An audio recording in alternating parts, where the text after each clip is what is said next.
दोस्तों इस लेसन में हम लोग जिस प्रिंसिपल ऑफ डिजाइन के बारे में जिक्र करेंगे उसका नाम है जी कॉन्ट्रास्ट। कॉन्ट्रास्ट भी ग्राफिक डिजाइन के अंदर बहुत ज्यादा इंपॉर्टेंट प्रिंसिपल के तौर पे जाना और माना जाता है। तो देखते हैं कॉन्ट्रास्ट है क्या। दोस्तों arranging opposite elements together, this is contrast. Basically जब हम ऑपोजिट एलिमेंट्स को एक साथ इकट्ठा करते हैं किसी भी डिजाइन के अंदर तो कॉन्ट्रास्ट पैदा होता है।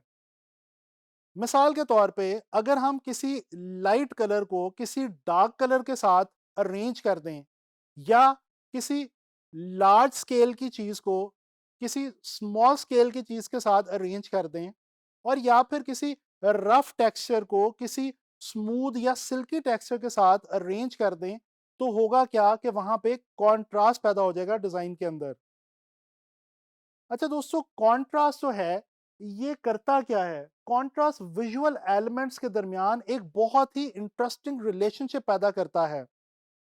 Contrast can either pull together और it can push away the elements of design.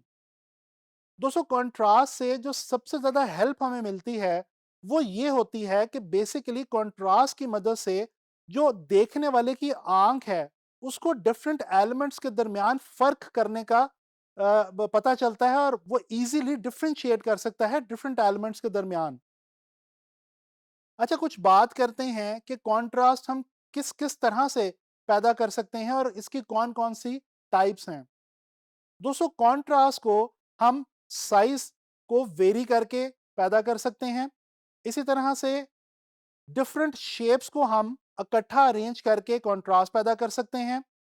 हम वैल्यू को चेंज करके, यानी कि टिंट्स और शेड्स को आपस में इकट्ठे अरेंज करके भी कॉन्ट्रास्ट पैदा कर सकते हैं। इसी तरह से वो कलर्स जो कि कलर व्हील के अंदर ऑपोजिट हों, या जिस तरह से लाइट और डार्क कलर की हमने बात की, तो हम इस तरह से कलर्स को डिफरेंट कलर्स को ऑपोजिट कलर्स को अरेंज करके भी कंट्रास्ट पैदा कर सकते हैं। और इसी तरह से हम ऑब्जेक्ट्स को या शेप्स को डिफरेंट डायरेक्शन में या ऑपोजिट डायरेक्शन में प्लेस करके भी कंट्रास्ट पैदा कर सकते हैं। अगर हम नजर दौड़ाते हैं इस विजुअल की तरफ, तो हम ये देख सकते हैं कि सबसे पहले डायग्राम के अंदर डिफरेंट साइज के सर्कल्स को कुछ इस तरह से अरेंज किया गया है कि बड़े साइज के सर्कल्स और छोटे साइज के सर्कल्स की अरेंजमेंट से हमें उनके साइज में डिफरेंशिएट करना आसान हो गया है। इसी तरह से ये अगर आप देखें डिफरेंट शेप्स को जिस तरह से इकट्ठे प्लेस किया गया है, यानी सर्कल के साथ अगर स्टार को हम प्लेस करें तो फिर हमें सर्कल और स्टार दोनों की शेप के अलग अलग होने का पता चलता है। तो इस तरह से भी कॉन्ट्रास्ट पैदा हो रहा है। इसी तरह से आप देख सकते हैं कि कुछ ऐसे सर्कल्स आपस में इकट्ठे प्लेस किए गए हैं जिनमें से कुछ लाइटर टोन वाले हैं और कुछ डार्कर टोन वाले हैं।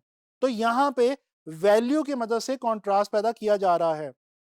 इसी तरह से डिफरेंट ऑपोजिट कलर्स के सर्कल्स को इकट्ठा जो है वो अरेंज करके कॉन्ट्रास्ट जो है वो बनाया गया है।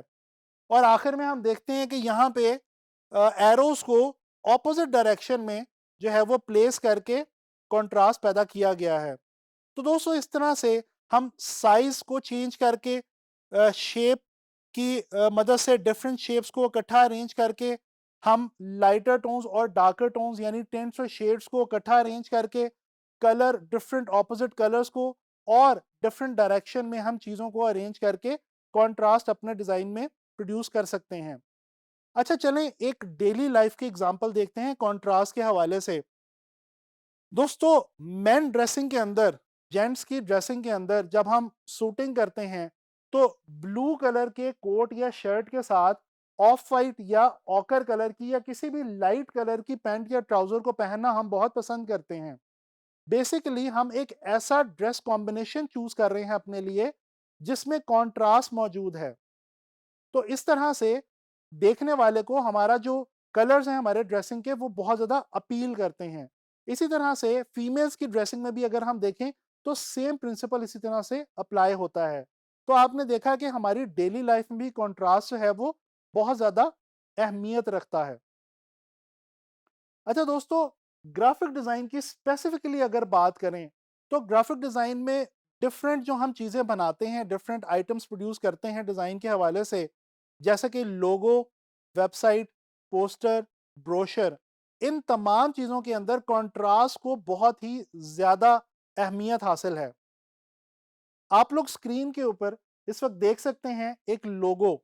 ये एक बहुत ही मशहूर ज़माना कंपनी का लोगो है और इसके अंदर आप देख सकते हैं कि ऑपोजिट कलर्स को कुछ इस तरह से कंबाइन किया गया है कि ये कलर के बेस पे बहुत ही खूबसूरत कंट्रास्ट ऐड कर रहा है इस लोगो के अंदर।